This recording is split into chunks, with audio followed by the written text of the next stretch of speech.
Alors, tu as une grande histoire avec Howard Hughes aussi, parce qu'on t'a appelé pour terminer un film qui s'appelait Vendetta. Comment est-ce que tu sais ça, mon Dieu? Je sais tout.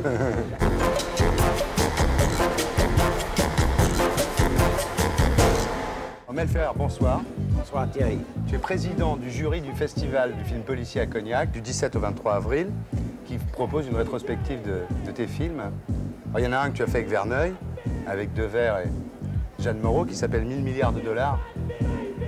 Oui, je me souviens de ça avec beaucoup de tendresse et d'affection, surtout à cause de Patrick, parce que je lui ai trouvé un garçon formidable. C'était très triste quand il a disparu.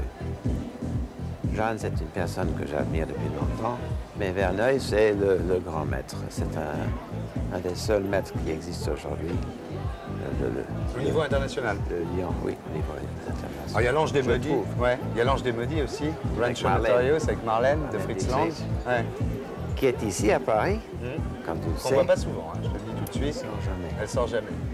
On a essayé de l'inviter dans lunettes noires, elle ne veut pas venir, même avec des lunettes noires. Elle ne parle même pas au téléphone, non, non. Ce qui est triste. De toute façon, bonsoir Marlène. Et il y a Le Soleil se lève aussi. Le Soleil se lève avec Ava Gardner, ouais. Tyrone Power, qui était un grand copain, j'ai connu bien avant, Eddie Albert, qui est très rigolo, et Errol Flynn, et Juliette Gréco. Tu as connu dans ta vie tout un maximum de gens. Alors on va les prendre comme ça un par un justement. Pourquoi pas?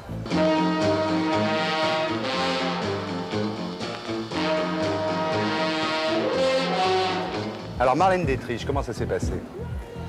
Eh bien, Fritz Lang et Marlène ne s'entendaient pas, c'était un peu comme ça. Parce qu'il était très jaloux de von Sternberg. Ouais. Parce que lui, il avait Marlène un peu plus tard, quoi. Ouais, l'autre l'avait eu à la bonne époque. Avec Joseph von Sternberg. Et finalement, ils ont travaillé ensemble, mais ils se détestaient cordialement. Il était méchant, Fritz Lang, tu as dit. Hein? Il était cruel, il était sadique. Mauvais caractère. Il a fait une chose que j'ai trouvé tellement affreuse que je l'ai pris comme ça et j'ai dit alors tu vas demander pardon à Marlène ou on ne tourne plus. Alors, il a demandé pardon. Il y avait la scène de la mort. Alors, elle prend la balle pour me sauver la vie. Ouais. Une histoire, mélodrame. On a tous vu le film. C'est mélo. Ouais. Elle saute devant moi pour me protéger. Elle reçoit la balle et elle meurt dans mes bras. Alors, il faut que je la mette sur le divan et tout ça. Et Lang a mis l'objectif ici. Ouais. Il avait déjà un certain âge. Ça ne le mettait pas vraiment en valeur. Quoi, ouais. Mettre ici, c'est mieux. Ouais. Là, c'est fatal. Ouais. Alors, tu as une grande histoire avec Howard Hughes aussi, parce qu'on t'a appelé pour terminer un film qui s'appelait Vendetta. Comment est-ce que tu sais ça, mon Dieu? Je sais tout. C'est Serge qui m'a tout. téléphoné un matin et qui ouais. m'a dit Howard Hughes va t'appeler dans 10 minutes. Alors, raccroche et ne touche pas le téléphone. Il m'appelle, il me demande de venir le revoir le soir même. J'ai dit j'ai une semaine de travail pour vous. 2 jours de préparation, 2 jours de tournage, 2 jours de montage. Basta. Et 2 ans après, Ouais. nous avons terminé le travail. C'était Vendetta d'après Mérimée. Mais oui, Ouais. Vendetta.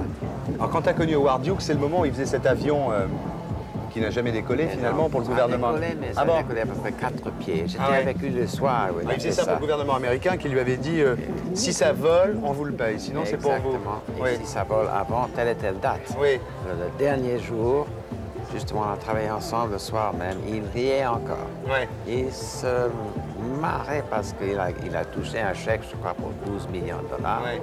Parce qu'il a fait ça, voler à peu près là-haut. Il n'a plus touché. Et l'avion est revenu. C'est à Long Beach maintenant, Oui. l'avion est là. L'avion est toujours là-bas. Toujours là, fait en bois. Sacré personnage quand même. Ah, il était merveilleux. Il avait acheté le désert. Il avait acheté le Desertine à Las Vegas aussi. Il a acheté. On voulait qu'il s'en aille de la chambre, alors il avait dit j'achète l'hôtel, c'est ça, non? C'est vrai. Il a dit aussi, il y a en face, il y a. Ça l'ennuyait. Une enseigne. Ça l'ennuyait. Il ne Oui. pouvait pas dormir. Il dormait très mal de toute façon. Alors ça faisait pang, pang, pang. Alors il dit achète-moi cet hôtel et descends ça. Donc il a acheté non seulement le Desertine, mais l'hôtel qui Deuxième. était Oui. en face. Oui. Mais tu sais comment il a fini, parce que personne ne sait comment ça s'est terminé son histoire. Il est mort parce qu'il n'avait pas la machine de dialysis. Il avait un rein qui avait besoin d'une machine. Il était à Acapulco. Il était près d'Acapulco dans un hôtel. il a probablement acheté l'hôtel Ouais. pour Au rester là-bas passage. quelques semaines. Ouais. Et je ne sais pas pour quelle raison, il n'y avait pas de machine de dialyse. Comment est-ce qu'on peut dire La dialyse, oui. La Dialyse. dialyse, oui, tout à fait. Et on l'a mis dans l'avion et on l'a emmené vers le Texas où il y avait cette machine. Et il est mort dans l'avion. C'est vrai ce qu'on racontait à la fin de sa vie, qu'il se droguait, qu'il vivait tout seul, drogué dans un penthouse du Desert Inn. Mais moi, je ne l'ai pas vu à ce Oui. moment-là. Je ne sais pas s'il se droguait. Il était certainement tout seul. Il était soigné par des Mormons. Il était un peu même prisonnier des Mormons, non?